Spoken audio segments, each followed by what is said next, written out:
నాగచైతన్య, ఎన్టీఆర్ 'గుండమ్మ కథ 2' చిత్రం చేస్తే ఖచ్చితంగా బ్లాక్ బస్టర్ అవుతుందని భావిస్తున్నారు.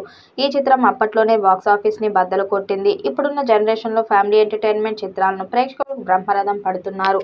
ఇటీవల వచ్చిన 'సంక్రాంతికి వస్తున్నాం' సినిమా కామెడీ జోనర్‌లో వచ్చి కేవలం తెలుగులో మాత్రమే 300 కోట్లు వసూలు చేసింది. ఇప్పుడు ఎన్టీఆర్, నాగచైతన్యతో 'గుండమ్మ కథ 2' లాంటి కామెడీ ఫ్యామిలీ ఎంటర్‌టైన్‌మెంట్ చేస్తే ఖచ్చితంగా ఇది 1000 కోట్ల బొమ్మ అయ్యే అవకాశం ఉంది. ఎన్టీఆర్‌కి పాన్ ఇండియాలో స్థాయిలో క్రేజ్ ఉంది కాబట్టి 'గుండమ్మ కథ' లాంటి క్లాసిక్ సినిమా చేస్తే తెలుగు ఆడియన్స్‌కే కాకుండా నార్త్ ఆడియన్స్ కూడా పరిచయం చేసినట్టుగా ఉంటుంది. ఎన్టీఆర్, నాగచైతన్య కలిసి నటించడానికి సిద్ధంగానే ఉన్నట్టుగా ఫిల్మ్ నగర్ సమాచారం. ఈ చిత్రంలో సాయి పల్లవిని హీరోయిన్‌గా తీసుకుంటారని సమాచారం. సావిత్రి పాత్రలో సాయి పల్లవిని తీసుకునే అవకాశం ఉంది. 'గుండమ్మ కథ' చిత్రం కమలాకర్, కామేశ్వరరావు దర్శకత్వంలో వచ్చింది. 1962లో విజయవాహిని సంస్థ నిర్వహించిన ఈ చిత్రం ఘన విజయం సాధించింది. ఇందులో సూర్యకాంతం, ఎన్టీ రామారావు, అక్కినేని నాగేశ్వరరావు, ఎస్వి రంగారావు, సావిత్రి, జమున ప్రధాన పాత్రలు పోషించారు. అప్పటిదాకా పౌరాణిక చిత్రాలకే దర్శకత్వం వహించిన కామేశ్వరరావు ఈ సినిమాతో మొదటిసారిగా సాంఘిక చిత్రాన్ని తీశాడు.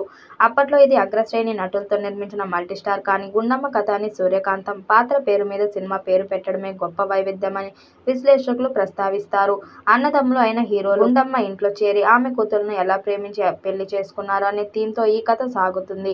సినిమా విడుదలకు ముందుకు విమర్శలు రావడంతో విడుదల సమయంలో చిత్ర వర్గాలు ఉత్కంఠతో ఎదురుచూశారు.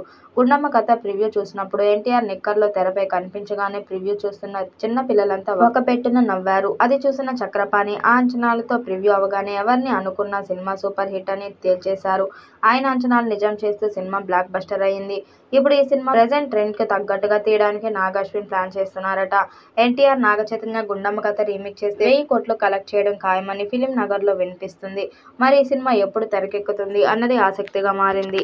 ఈ వీడియోపై మీ అభిప్రాయాన్ని కామెంట్ బాక్స్‌లో తెలియజేయండి. వీడియో నచ్చినట్టయితే లైక్ చేయండి, షేర్ చేయండి, కామెంట్ చేయండి. మరిన్ని అప్డేట్ కోసం మన ఛానల్ సబ్స్క్రైబ్ చేసుకోండి. నోటిఫికేషన్ కోసం పక్కనే ఉన్న గంట సింబల్‌ని కొట్టండి.